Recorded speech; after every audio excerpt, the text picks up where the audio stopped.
Well, Filipinos are a crazy bunch. I know that from my time in Toronto. We've got lots of Filipinos in our church and some other Filipino churches around us and that are good friends to us. And privileged to be here tonight. I'm not as special as Brother Wittig, but we love your church and love your pastor. And we've got to kind of help them be here in the Philippines and serve the Lord. And I don't remember for sure, but we may have done something to help with this building even. And we were able to send some money to help with the property over there and so on. And just we believe in you. We believe in your church. We believe in your pastor. We believe in this ministry. So we're for you. And we pray for you. And I'm one pastor who actually reads the letters that Brother Morrissey sends out. And we pray for you. So please know that there's somebody on the other side of the world that cares about you and is praying for you very, very much.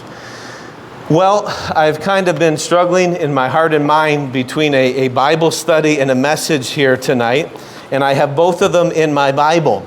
So if he thinks one's too short, maybe I'll just do the other one afterwards. But yeah, or maybe I just won't stop, and you won't know the difference. We'll go from one to the other. But I do feel I want to share somewhat of a Bible study with you tonight, and I pray that you'll listen and be blessed and helped by these truths that I think are helpful to us if we want to be helped. I want to share with you some things about some sources and causes of revival, just from some examples we see in scriptures of some times where God did an amazing thing. God did a supernatural thing, and God brought revival into people's lives or into the lives of his nation, of his people. And so I want to look at some of those tonight. And so I guess it's a somewhat of a Bible study because we'll look at lots of Bible examples and stories. But I pray that they'll help to you. If I keep stumbling and wanting to burp, it's because it's burp. If I like want to. It's because I've been eating so much food here in the Philippines. And I ate a lot of food today. I ate breakfast. At lunchtime, I ate lunch and supper probably. I ate so much. And then I came here and Mama Ruth fed us another supper already. So I'm very, very full.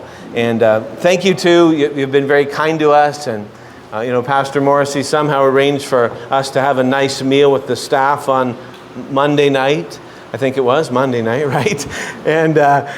And then there was some nice more things in our hotel. So even between meals, we've been snacking on other things in our hotel room. And we appreciate all of that as you try to make us sick. And do you know what mataba is? Mataba? Tagalog word, right? Mataba, fat. You should have seen me before I came to the Philippines. I was as skinny as Pastor Morrissey. But I went to Be Cool, and they fed us so much food. I've come here and eaten so much, and it has changed me in the last week or so. So, amen.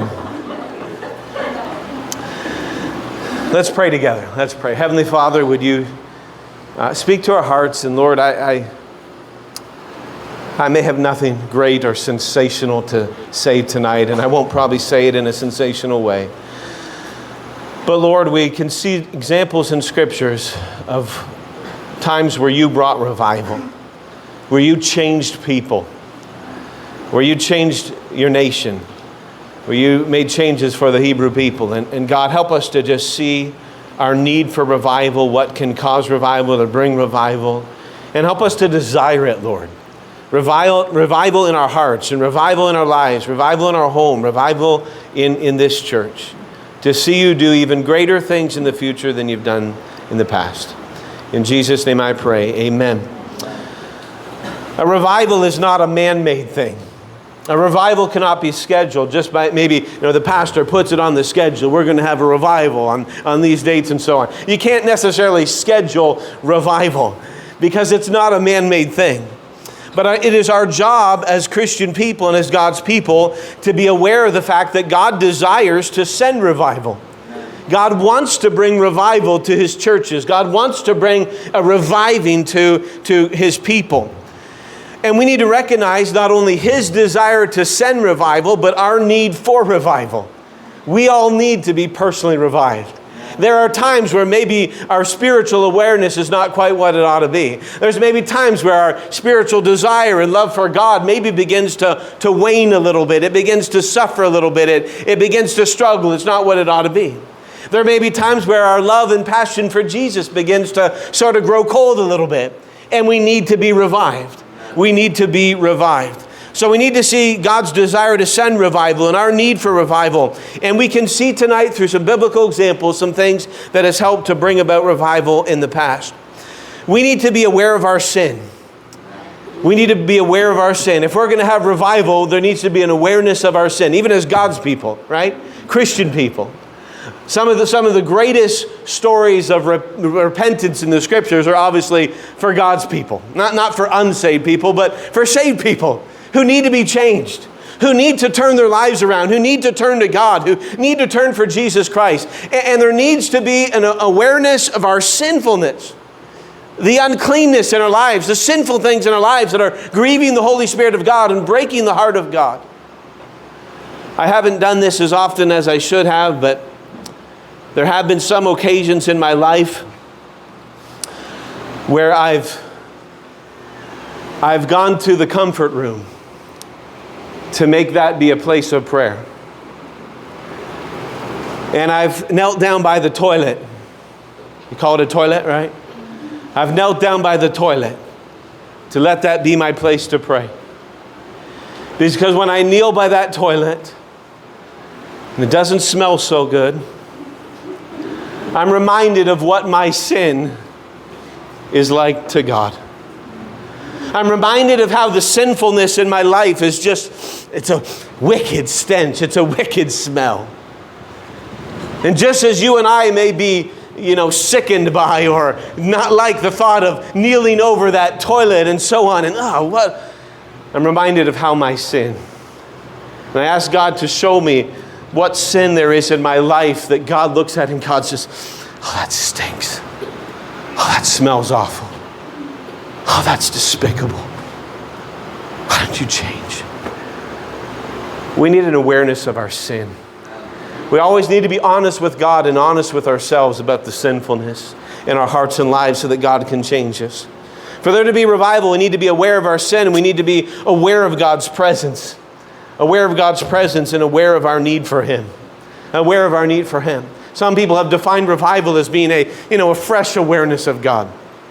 A reviving, a fresh awareness of God in our lives. So let me share with you tonight. Again, this is somewhat of a Bible study. And I probably won't scream as much as your pastor screams. But he's a great preacher too. And he's a screamer too. And I'm not necessarily a screamer anymore the older I've gotten.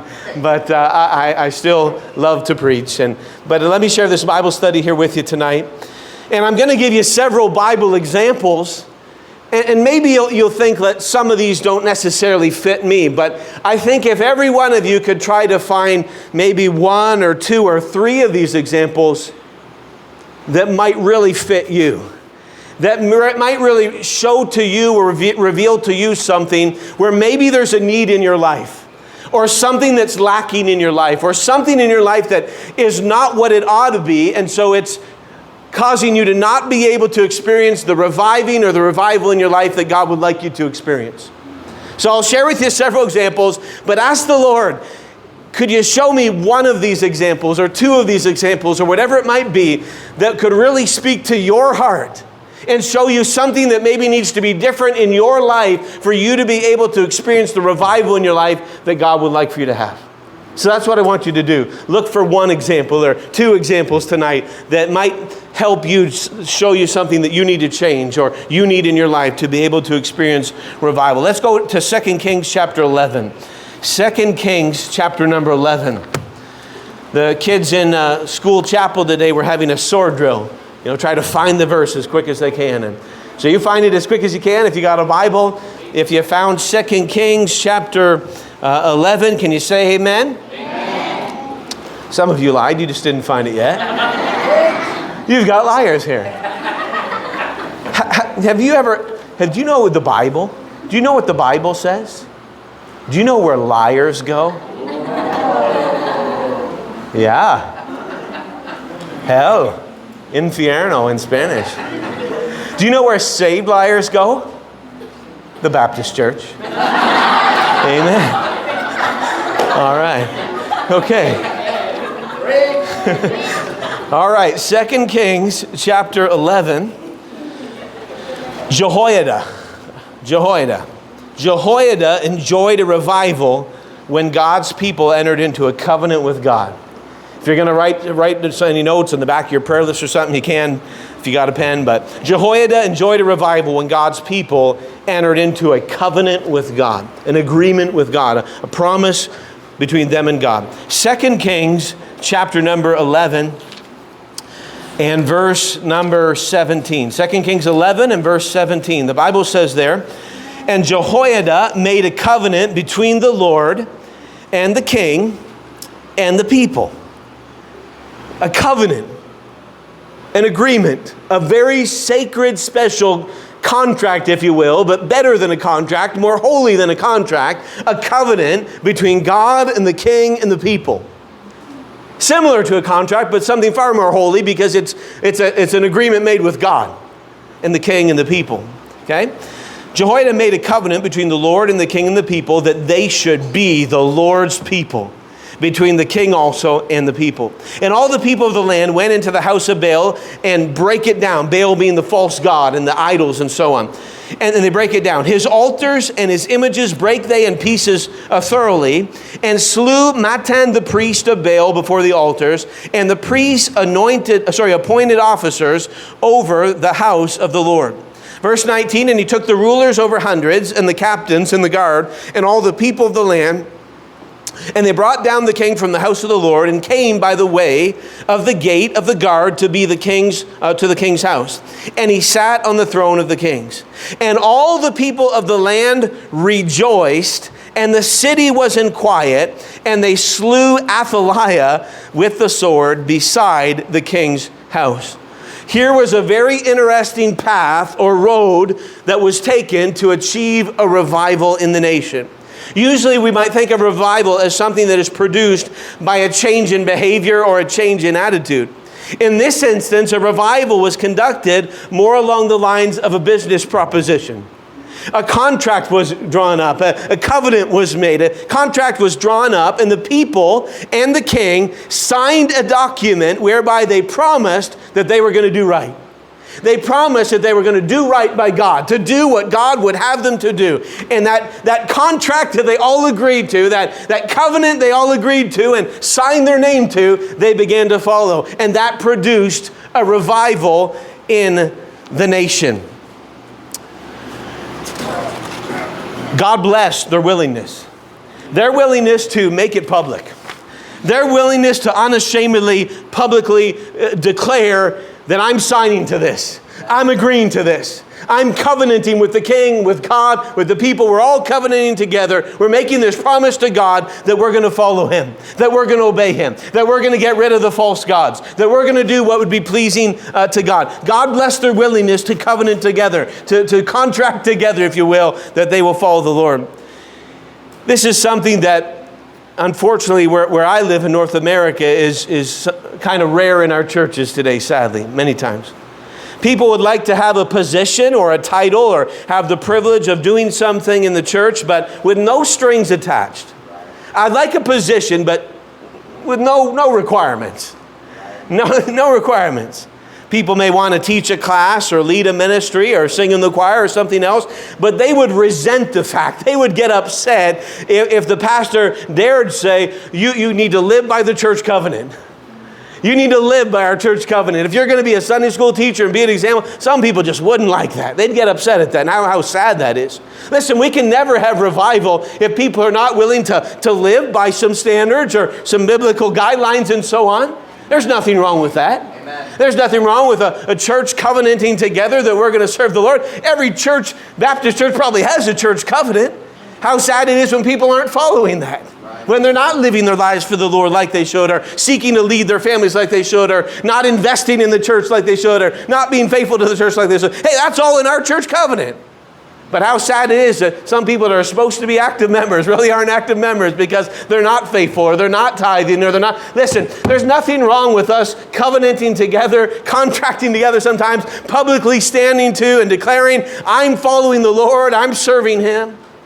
That's what happened here in this story, where they very publicly contracted, covenanted, we're going to follow the Lord. And that meant getting rid of some things, changing some things, removing some false gods, and living a new way.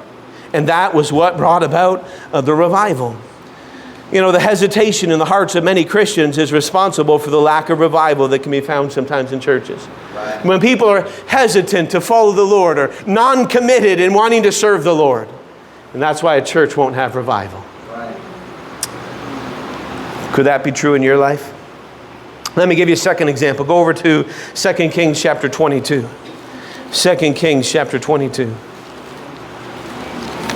Amen. You got it? You found 2 Kings 22? Now you can say amen.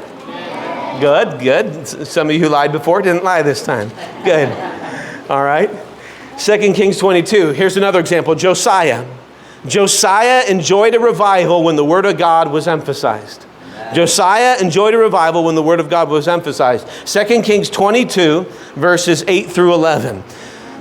The Bible says there, and Hilkiah, the high priest, said unto Shaphan, the scribe, I have found the book. I have found the book of the law in the house of the Lord. And Hilkiah gave the book to Shaphan, and he read it. And Shaphan the scribe came to the king and brought the king word again and said, Thy servants have gathered the money that was found in the house and have delivered it into the hand of them that do the work, that have the oversight of the house of the Lord. And Shaphan the scribe showed the king, saying, Hilkiah the priest hath delivered me a book, a precious book. And Shaphan read it before the king. And it came to pass, when the king had heard the words of the book of the law, that he rent his clothes.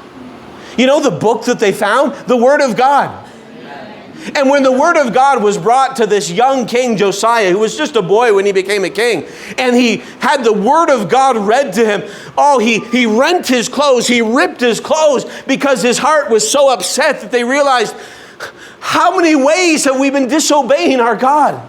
How many ways have we not been following the Lord? When they got in the book, when he got the Word of God, when he had the Word of God read to him, it brought about a revival. For some reason, the one and only copy of the Bible had been misplaced. It had been buried under a bunch of rubbish and debris or garbage in the temple. And during a remodeling program, when King Josiah wanted to fix some things up, they found the book. They found the book and they brought it to Josiah. And when the king read it, he was shocked. He was scared. Whoa, we've not been obeying God. We've not been following Him. It was obvious that he and his people had violated and broken some of the commands that of God, and they were in jeopardy of being punished. As soon as the king learned of their guiltiness and learned of the ways that they were not following God's word, he immediately set out, we've got to change our ways. As a nation, we've got to change things. We've got to do things differently. And it needs to be that way in each one of our lives, doesn't it? Amen. You get the Word of God and you read the Word of God, and when it shows you something that you're not doing or something that you should be doing, you change. Amen. You let God change you to follow His ways so you can experience the reviving that He wants in your life. Amen. In response to King Josiah's tender heart and his willingness to do right, God blessed he and the people with a revival and a hunger to please the Lord. Amen. You know what? We don't have the same excuse that Josiah and the people had. Right. Because most of us, if not every one of us, probably have a Bible. Amen. You may not have it at church tonight, but most of you, if not every one of you, probably has a Bible. We have no excuse. If we have the Bible, are we reading it? Amen. Are we learning God's ways? Are we figuring out what would be pleasing to our Lord and Savior? Amen. We have no excuse to not be experiencing revival. We have the Word of God. So get in it. Do you need to be doing that? Let me give you a third example. Go over to 2 Chronicles. 2 Chronicles. 1st and 2nd Samuel, 1st and 2nd Kings, 1st and 2nd Chronicles, chapter 33. Let's go there. 2 Chronicles chapter 33. Good. The boy got it before the girls. That's typical. All right. Very good. All right, 2 Chronicles chapter 33. Here's another example, Manasseh. Manasseh enjoyed a revival. This is an obvious one, when he got saved. Manasseh enjoyed a revival when he got saved. 2 Chronicles chapter 33, verse 11. The Bible says there, wherefore the Lord brought upon them the captains of the host of the king of Assyria, which took Manasseh among the thorns and bound him with fetters and carried him to Babylon. And when he was in affliction, he besought the Lord his God and humbled himself greatly before the God of his fathers and prayed unto him. And he was entreated of him and heard his supplication and brought him again to Jerusalem into his kingdom. Then Manasseh knew that the Lord, he was God. Amen. Manasseh knew that the Lord, he was God. Now after this, he built a wall without the city of David on the west side of Gihon in the valley, even to the entering in at the fish gate, and compassed about Ophel, and raised it up to a very great height, and put captains of war in all the fenced cities of Judah. And he took away the strange god and the idol, the idols that they had, false gods and so on, took them away out of the house of the Lord. And all the altars that he had built in the mount of the house of the Lord and in Jerusalem, cast them out of the city, got them, broke them, got rid of them, and so on. Verse 16, and he repaired the altar of the Lord and sacrificed thereupon peace offerings and thank offerings, and commanded Judah to serve the Lord God of Israel. Nevertheless, the people did sacrifice still in the high places, yet unto the Lord their God only. This is one of the greatest conversion stories in the Bible, and one of the most tragic at the same time. Manasseh was the son of a godly king.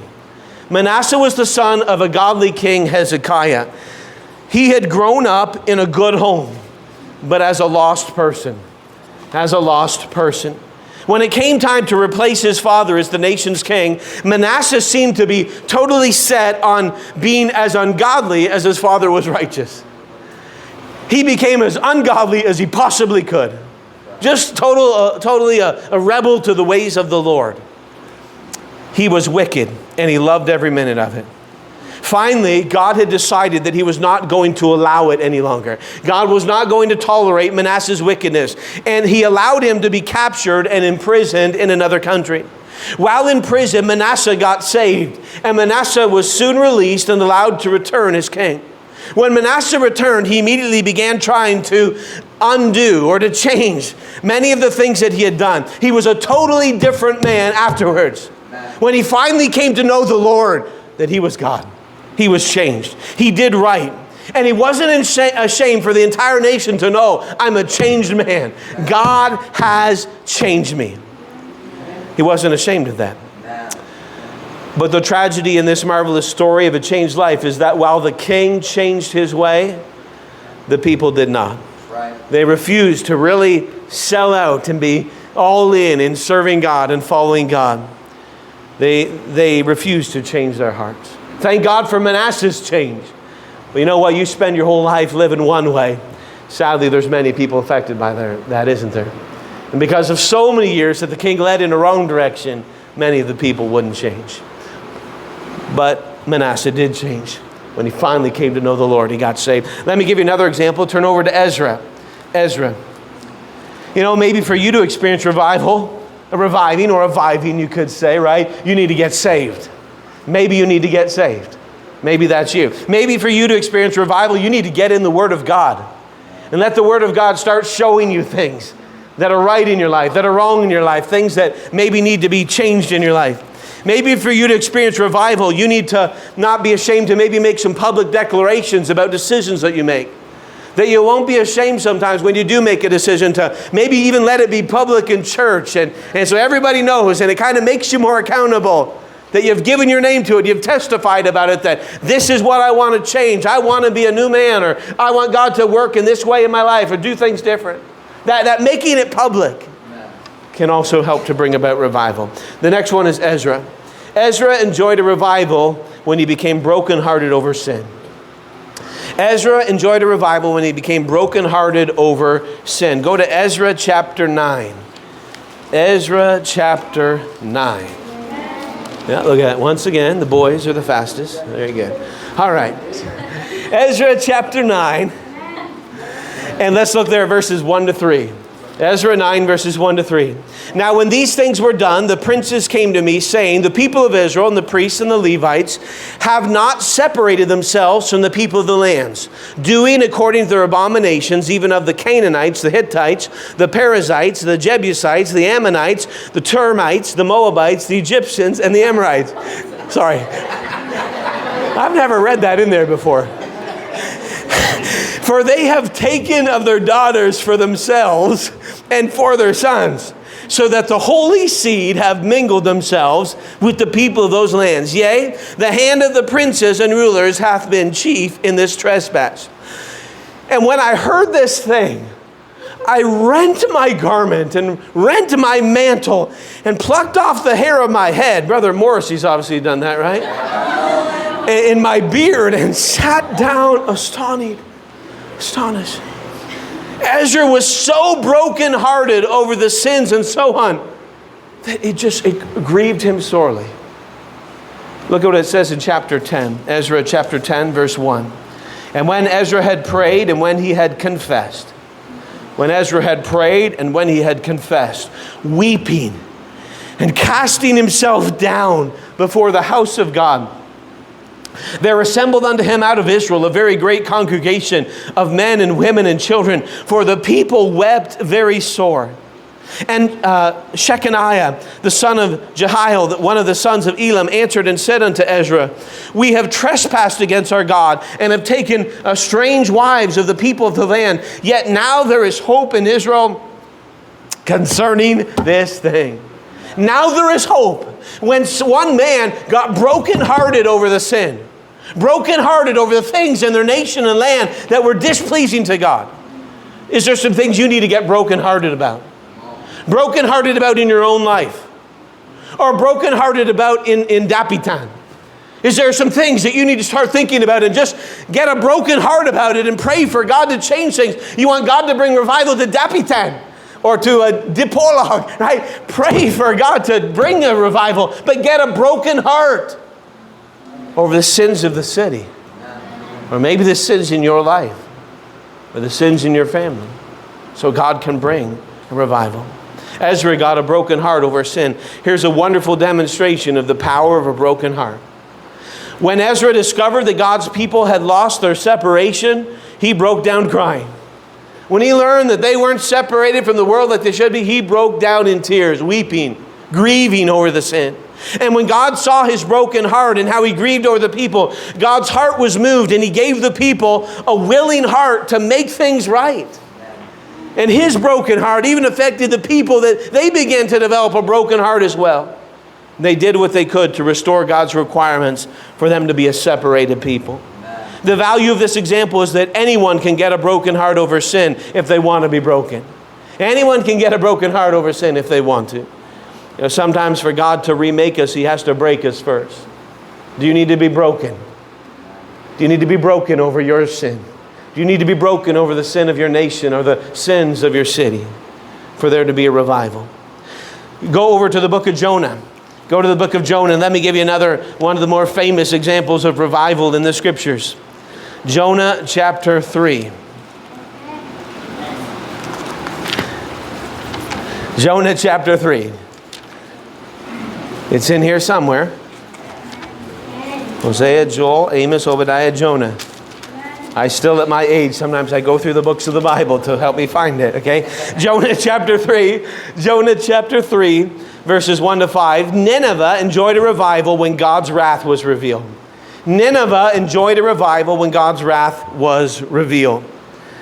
In Jonah chapter 3, verses 1 to 5, it says, and the word of the Lord came unto Jonah the second time, saying, aren't you glad God gives second chances? Amen. The word of the Lord came unto Jonah the second time, saying, arise, go unto Nineveh, that great city, and preach unto it the preaching that I bid thee. So Jonah arose and went unto Nineveh according to the word of the Lord. Now Nineveh was an exceeding great city of 3 days' journey. And Jonah began to enter into the city a day's journey. And he cried and said, yet 40 days and Nineveh shall be overthrown. So the people of Nineveh believed God and proclaimed a fast and put on sackcloth, from the greatest of them even to the least of them. This is one of the greatest revivals that's ever taken place in human history. And it happened in a wicked, idolatrous nation. It came through a backslidden preacher. And God brought great revival to Nineveh. Amen. It resulted in an entire city of more than 600,000 people getting saved. It had no big advertising. It just had God. God working. Amen. God convicting. It was completely of God. It came about when Jonah preached of God's impending wrath, God's coming judgment upon the nation, upon the city. And the people believed the message and they did something about it. They repented of their wicked ways and they believed God and they forsook their idolatry and they got right with God. It came, why? Because there was some preaching about the wrath of God coming. There was some preaching about the judgment of God coming. And it brought a revival. If the phone rings in our church, you need to buy me a pizza. Amen. All right, let's go to another example. Go to Esther. Go back to Esther. Can you find that? Ezra, Nehemiah, Esther. There she is. Esther chapter 4. Esther enjoyed a revival following a time of fasting. This is a good time to talk about fasting after we've been filling our bellies so much today and yesterday and the day before, right? But fasting and prayer can bring revival. Esther enjoyed a revival following a time of fasting. In Esther chapter 4, verses 13 through 17, God's word says this. Then Mordecai commanded to answer Esther, think not with thyself that thou shalt escape in the king's house more than all the Jews. For if thou altogether holdest thy peace at this time, you stay quiet, you don't say anything, then shall their enlargement and deliverance arise to the Jews from another place. But thou and thy father's house shall be destroyed. Mordecai tells Esther, God's going to deliver Israel, he's going to deliver his people one way or the other. Whether it's through you or somebody else, sometime God's going to do it. It says there in the middle of verse 14, and who knoweth whether thou art come to the kingdom for such a time as this? Then Esther bade them return Mordecai this answer. Go, gather all the Jews that are present in Shushan, and fast.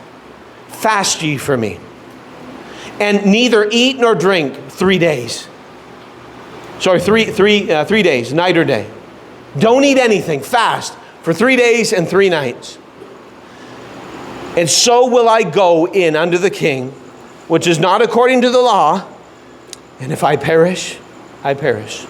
So Mordecai went his way and did according to all that Esther had commanded him. God's people fasted. They fasted. And that was what brought the reviving. Haman had succeeded in deceiving the king into believing that the Jews were a dangerous people set on undermining his reign, and therefore the king ended up signing a decree, signing into law something that would grant Haman and grant all his evil companions the license to be able to kill and rob and so on the Jews who were held captive in the kingdom. Mordecai was the first to discover the plot against the Jews, and he was led by God to use Esther to help change things.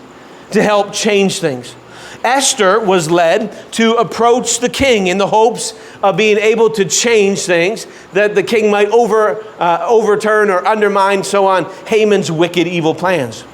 But before she was willing to risk her life in such a manner, she first commanded, you go back and ask all the Jews, ask them to fast. We need something. We need from God a deliverance. We need God to work a miracle. And if God's going to do this, we better be fasting. We better be getting God's attention. We better be praying. And could it be that the necessary revival in our church, or a necessary revival in your home, or a necessary revival in the life of some maybe wayward child that you have, or wayward friend, a Christian who's not serving the Lord like they should? Could it be that for there to be a reviving, it may take fasting and prayer, going without eating, spending time in prayer, getting God's attention that we're serious about something. We don't like to talk about fasting much, but fasting is one of those things in scriptures that God can use to bring about a revival. God did do something amazing. Haman was exposed. Haman was hung on the gallows, the hangman that was supposed to be for Mordecai. Haman got hung on that instead. Mordecai was promoted. God's people were able to witness the hand of God doing something amazing and intervening in their lives and delivering them from wicked Haman's evil plot. As a testimony to future generations, it was declared that an annual feast of rejoicing would be held called Purim, that would remind the Jews of the power of prayer and the power of fasting and remind them of the miraculous deliverance of the Lord. And so Jewish people still celebrate a holiday today to remember how through fasting and prayer, the Lord delivered them. The Lord helped His people. Could it be necessary for you and me to fast and pray seriously for God to bring a necessary change or redemption or revival or whatever is needed? Go over to the Gospel of Luke. Go over to the Gospel of Luke. Is there maybe one or two or three of these things that God could be using to speak to you about some need in your life? Some area that maybe needs to be changed or something you need to do so you can see revival? Luke chapter 3. John the Baptist enjoyed a revival following hard preaching. John the Baptist enjoyed a revival following hard preaching. In the Gospel of Luke chapter 3, and verses 2 through 8. Is that right? Luke chapter 3? Let's see here. I'm in Luke chapter 3. No, that's not what. I don't have the right reference there. Matthew chapter 3. Well, let me just read my verses because I got the right verses but the wrong reference. So, and he came into all the country about Jordan, preaching the baptism of repentance for the remission of sins. As it is written in the book of the words of Isaiah the prophet, saying, the voice of one crying in the wilderness, prepare ye the way of the Lord, make His paths straight. Every valley shall be filled, and every mountain and hill shall be brought low, and the crooked shall be made straight, and the rough ways shall be made smooth, and all the flesh shall see the salvation of God. Then said he to the multitudes that came forth to be baptized of him, O generation of vipers, who hath warned you to flee from the wrath to come? Bring forth therefore fruits worthy of repentance, and begin not to say within yourselves, we have Abraham our father. For I say unto you that God is able of these stones to raise up children unto Abraham. It has always been God's prophet's job to stir up the hearts of the proud. He would preach to some people that were very proud. Proud people. And he preached hard. He preached hard to them. You people that you think because you're of the seed of Abraham, you've got it all. No, you're missing something. He preached hard to them, called them a generation of vipers. These people that were proud, these people that were self-righteous. Sometimes God uses His prophets in hard preaching to stir up those who maybe have fallen asleep spiritually. When John the Baptist came on the scene, he did so like Elijah. He came pointing a finger at a very ungodly authority and ungodly people and proud people and self-righteous people and said, you need to get right with God. You need to get right with God. He preached hard to them. You know, Ahab didn't like it when Elijah preached against him. The Pharisees didn't like it when John aimed his holy gun of the Word of God at them. They didn't like it. But something happened when John began preaching against the sins of those in authority, those that were proud. You know, the common people, they fell in love with John and his honesty, and they received his message with the desired result, repentance. They did turn. Some of the proud remained proud. Some of the self-righteous, they became even more stiff-necked. They became even more hard. But hard preaching will do something. It'll either change people or make them harder. Make them harder. Sometimes it'll break their hearts. Sometimes it'll harden their hearts. In this case, it did both. You know, his preaching style was so different and unique that the people actually thought that maybe this was the Messiah. Because of his popularity, the Pharisees didn't dare lift a finger against him. It would almost seem that John helped in the stirring up of the wrath that ultimately would be poured out upon the Lord Jesus Christ.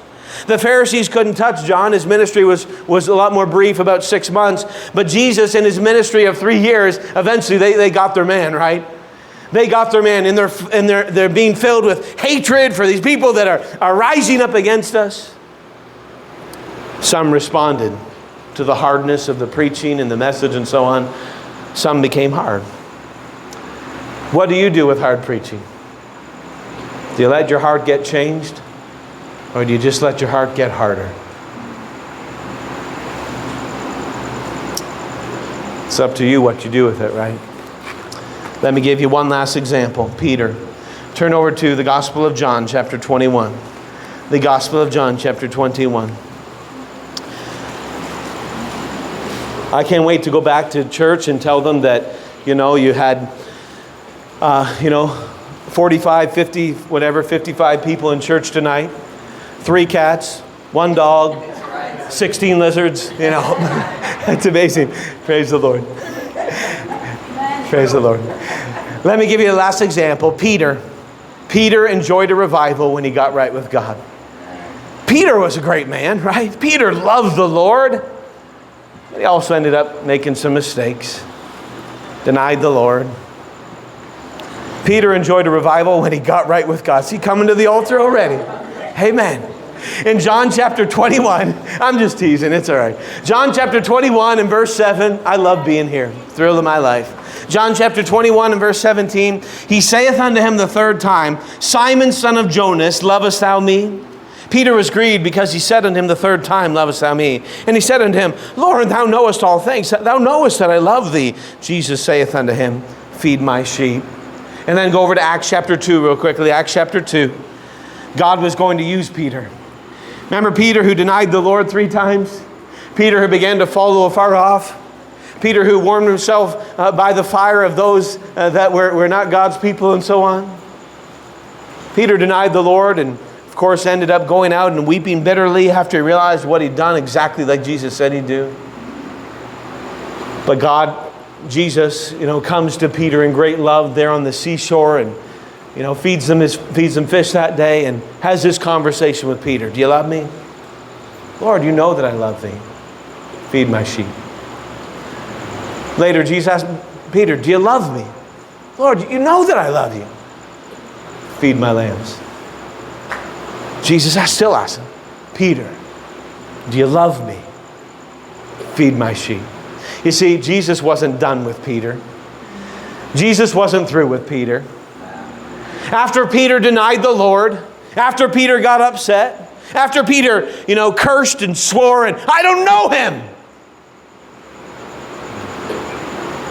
Jesus wasn't through with him. I've done some stupid things, many stupid things, even since I've been a pastor. Your preacher's probably done some stupid things since he's been a pastor too, or in his life. We all have. I'm sure glad the Lord's not through with us. You've done some stupid things, by the way, too. Right? You've done some sinful things. And I'm glad that if we want the Lord to use us, He can use us. He's not through with us. We may deny Him sometimes. We may sin sometimes. We may grieve His heart sometimes. But you can experience revival too. And in Acts chapter 2, we see how He was greatly used. Peter preaching.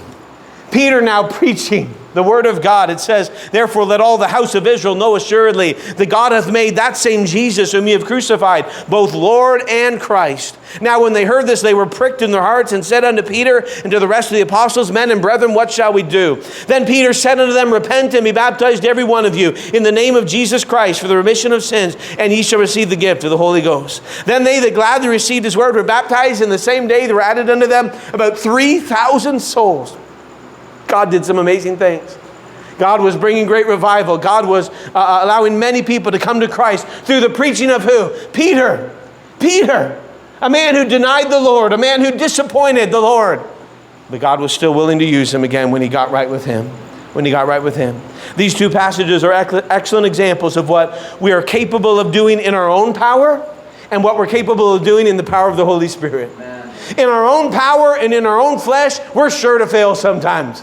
We're sure to sin sometimes. We're sure to do some foolish things sometimes. But later, if we'll get right with the Lord and we'll be empowered with the Holy Spirit of God, God can do some wonderful things. God can do some amazing things. God can do some things through us that we only can say, wow, wow, God is so good that he would use somebody that's been as wretched as I have, that's been as wicked as I have. God is amazing. You know, in his own power, Peter was discouraged. In his own power, Peter was going back to fishing. In his own power, Peter wasn't going to be a disciple any longer. He was going to go back to the life of fishing instead of being a fisher of men. But God changed him. He was ready to quit. He had disappointed the Lord. He had disappointed himself to such a degree that he didn't feel worthy of the Lord using him. As a result, he made a very poor fleshly decision and he went back to fishing. But when the Lord appeared to him following his resurrection, Jesus encouraged him to get back to where he ought to be and to realize that he could be used by the Lord still. He could feed people. He could be a preacher. He could be used of God.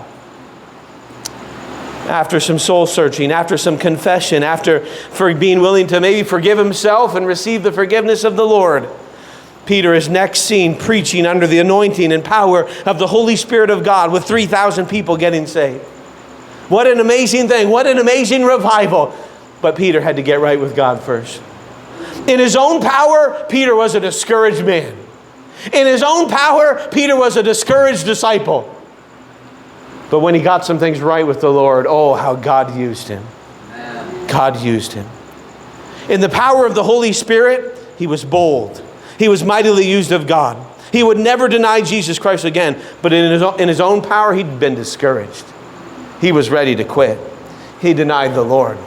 He was ready to give up. Do you need that kind of a revival? Do you need to get right with the Lord? Can you see yourself in any of these situations or any need in your life? Jehoiada, where king and people very publicly contracted together, covenanted together. We're following the Lord. This is the way we're going to live. I'm not ashamed to put my name to it. Never be ashamed of the Lord. Never be ashamed of public testimonies. Never be ashamed of, using an altar and praying and making a decision. Never be ashamed of making some decision public and other people knowing in it, because it makes you more accountable, doesn't it? Hey, never be ashamed of any public declaration of desire to follow God and follow Jesus Christ and so on. That might be just what you need sometimes to truly experience the revival you need. Maybe there's been some sin in your life that you've struggled with over and over and over again. But if you actually took all that courage to tell people, I've struggled with this sin a long time. And I know that can be embarrassing sometimes. But we're supposed to be spiritual enough as a church that we would actually pray for each other. We wouldn't look down on somebody, but we'd love them and think, what humility. And we'd start praying for them that they'd experience victory in some area. Sometimes that being very public about some things is what's necessary for us to experience the change that God would like to see in our life. For us to be able to have the revival that is needed in our life. Josiah experienced revival, enjoyed revival when the Word of God was emphasized. When he found the Word of God, when he read the Word of God, when he heard the Word of God. You need to get in the Word of God and see it for yourself. Study God's Word. Thank God you're reading the Scriptures this year, many of you. Why don't all of you do that? And get in the Scriptures, and when you read it, pray and say, God, show me if there's anything in my life that ought to be different. You can experience revival if you'll let God's Word change you. Manasseh enjoyed a revival when he got saved. Is there someone that needs to be saved tonight? Ezra enjoyed a revival when he became brokenhearted over sin. When he got brokenhearted over sin. Do you need to get brokenhearted over your own sin? Or have you maybe started to have a seared conscience that it doesn't bother you anymore? Do you need to get to the CR and start just realizing how smelly and how filthy and how wicked and how awful God sees the sin in your life? Do you need to get a broken heart over your own sin so that God can change you? Nineveh enjoyed a revival when God's wrath was revealed. The thought of coming wrath, the thought of coming judgment brought revival. Hey, we better be thinking about that. There's coming judgment. There's coming wrath. The coming of the Lord is near. We better make sure we're living as we ought to be living when the Lord returns. Esther enjoyed revival following a time of fasting. Could it be that you need to spend some time fasting? Could it be that you need to commit yourself to fasting on a regular basis? Or fasting over a particular situation or need in your life? Do you need to fast and pray so you can see revival? John the Baptist saw revival through hard preaching. What about hard preaching? You get it. You get it in this church. Is it softening your heart or hardening your heart? Is it changing your heart, or is your heart getting harder to the Lord? Only you and God know that. And then lastly, Peter enjoyed revival when he got right with God. Is there just something in your life that you're not right with God about? Maybe even like Peter, you're thinking of quitting. Maybe like Peter, you're very discouraged. Maybe like Peter, you've denied the Lord. I don't know what it is. But is there something in your life, some area of your life, that you need to get right with the Lord so He can use you? How you've been living your life, living your doing your work, doing your ministry, doing your thing, but doing it in the flesh rather than doing it in the Spirit, Holy Spirit of God. What do you need to change? What do you need to get right with God so that you can have revival? So God can use you and bless you in a mighty way.